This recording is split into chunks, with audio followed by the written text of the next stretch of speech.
Our story kicks off with a man named Mick, an ex-soldier who's been living a quiet, low-key life. But this morning, things are different. We see him packing for a high-stakes mission, carrying a folder stuffed with legal docs and an old photo of him and his younger brother. He hits the road, but this isn't just a regular trip. On his way, he stops at a hardware store and picks up a baseball bat. Not for a game, but like he's gearing up for war. Shortly after, he pulls up to an old rubber factory. It's a rundown, decaying building that barely looks operational, but inside it's hiding a very dark secret. As soon as he arrives, a factory worker tries to shoo him away, telling him to get lost. But Mick isn't budging. He introduces himself as Lalo's brother. The moment the worker hears that name, his face changes, and he immediately runs to inform his boss, a man named Randa. When Mick finally comes face to face with Randa, he lays his cards on the table. He's there to demand compensation for the death of his brother, Las, who was reportedly killed in a tragic workplace accident at the factory. Mick pulls out the official paperwork, proving that his brother's family is legally entitled to a settlement. The documents state they're owed exactly $127,500. But instead of cutting a check, Randa just laughs in his face and starts hurling insults. Despite the humiliation, Mick stands his ground. He's not leaving without that money. Furious, Randa barks an order to his goons. Drag Mick outside and teach him a lesson he won't forget.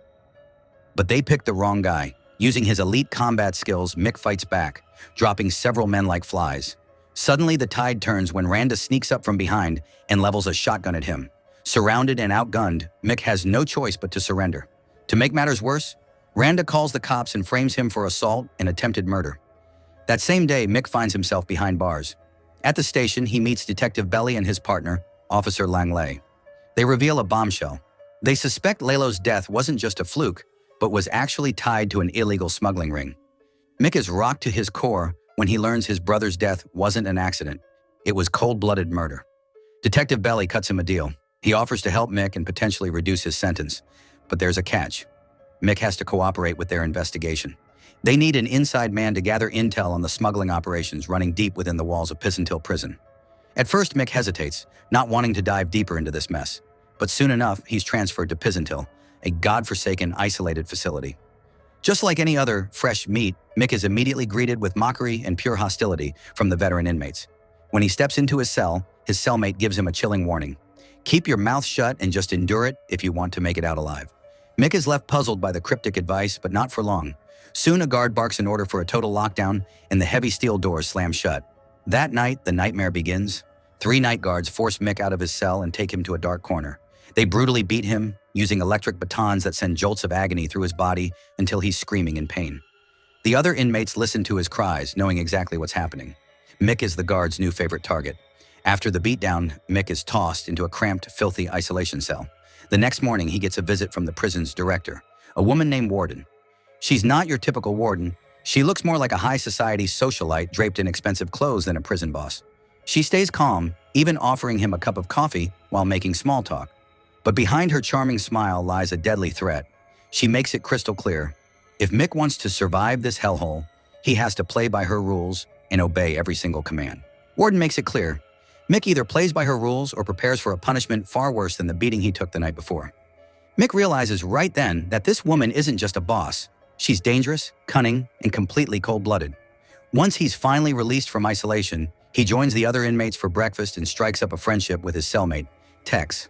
Tex gives him some survival advice. Don't fight it. He explains that the brutal welcome Mick received is just a sick tradition for new arrivals. While they eat, Mick notices one inmate getting special treatment, different food, better service. Another prisoner named Bud fills him in on the hierarchy. That man is Banan, a heavy hitter who does the warden's dirty work. After breakfast, the inmates are sent to clean the yard.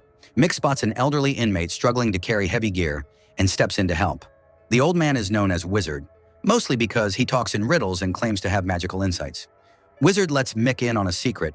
There's an old tunnel hidden in Block D from back when the prison was a mental asylum. This tunnel was used to move bodies in and out of the facility, and according to him, it leads straight to the forest outside the walls. He believes anyone who can get inside that tunnel can make a clean break for freedom. Of course, the other inmates laugh it off as a crazy old man's fairy tale. When the bell rings, the yard turns into a powder keg. 2 rival groups start clashing, proving that in this place, violence is the only language everyone speaks. The next day, while Mick is working in the warehouse with a rookie named Greenhorn, a bag falls and spills its contents. It's not factory supplies, it's illegal contraband. Mick quickly covers it up before the guards can spot it, realizing he's just found the smoking gun he was looking for. Shortly after, Mick manages to get a secret call through to Detective Belly. He plays it cool but confirms the lead. The smuggling is happening right under their noses through Randa's shipping company. Belly is impressed and promises to push for Mick's bail. But there's a major problem. Every single move Mick makes is being watched. The warden sees the secret communication on the surveillance cameras and puts the pieces together. She realizes Mick was sent there because of Randa, her partner in crime. Livid, the warden heads to Randa's factory to chew him out, warning him not to pull any more reckless stunts without her green light. Back inside, Bunan decides to test Mick. He spills Mick's food and tries to humiliate him in front of everyone. But Mick doesn't back down. He stands his ground and stares Bunan down. One of Bunan's goons tries to get clever, but Mick shuts him down with a lightning-fast elbow to the face, leaving him bleeding. Tex warns Mick that he's officially a marked man. Sure enough, while working in the warehouse later, Bunan launches a brutal ambush. It's a savage, no-holds-barred brawl. Mick gains the upper hand and is about to choke Bunan out when the warden intervenes, not to stop the fight, but to escalate it. She tosses a metal chain to Bunan. Mick manages to flip the script, wrapping the chain around Bunan's neck. He has the chance to end it, but he stops. Mick refuses to kill him, choosing not to become a monster like Randa or the warden. This move earns him zero respect from the other inmates who wanted to see Bunan gone for good. The warden, disgusted by the lack of a finish, orders both Mick and Bunan into solitary confinement. But things take a wild turn. A doctor enters Mick's cell with a loaded syringe, clearly sent to dispose of him. Before he can strike, Bunan jumps the doctor from behind, knocking him cold. It turns out Mick and Bunan had secretly forged an alliance for a massive breakout. Meanwhile, in the shadows, the rest of the inmates are prepping for a full-scale riot. The prison transforms into a literal war zone as the inmates rise up against the guards. Amidst the chaos, Mick and Bunan head straight for the prison chapel, searching for a way out. But there's a problem. The door is deadbolted, and the only key is hanging off a guard's belt. They're forced into a brutal scrap just to get inside. When the heavy doors finally swing open, they're hit with a shock. The room is a massive secret arsenal, packed to the brim with high-grade weapons, ammo, and explosives that the guards use to keep the inmates living in fear. But they don't have time to sightsee. A squad of guards bursts in, and Bunan goes full beast mode to take them down. Outside, the entire facility is in a state of total anarchy. Panicking, the warden tries to make a run for it with her assistant. But the moment things get hairy, she heartlessly sacrifices him just to save her own skin. Meanwhile, Mick and Bunan are fighting through a gauntlet of obstacles, even crossing paths with that psycho doctor who's somehow still breathing. The violence is everywhere. They witness the cold-blooded murder of Old Man Wizard, which only fuels their fire to escape this hellhole. They finally reach the courtyard, but they aren't home free yet. They find themselves pinned down in a heavy firefight against a SWAT team that's moved in to retake the prison. With the walls closing in, they realize they have to split up to find an exit faster. Bunan eventually stumbles upon a hidden door that leads exactly where Wizard said it would, the secret tunnel. He's about to signal Mick, but the warden appears out of the shadows, gun aimed right at his head. Just as she's about to pull the trigger, Mick arrives and blasts her first. True to her nature, she tries to talk her way out of it, using her charm and manipulation one last time. But Mick isn't buying it. Without a second thought, he ends her right there, leaving her body in the very prison she built with blood money. Meanwhile, Tex, leading the riot, manages to force a standoff with the SWAT team. Tex demands that the governor and the high-ranking authorities come to Pisantil personally to witness the corruption and abuse they've been ignoring. While the prison burns, Mick and Bunan finally make it through the tunnel and into the deep woods. Bunan takes a deep breath of fresh air for the first time in years. They decide to part ways to avoid the massive police dragnet that's sure to follow. Before they split, Bunan offers a sincere apology for everything he did inside. He admits he only served the warden to stay alive in that cage. They shake hands and Mick disappears into the night.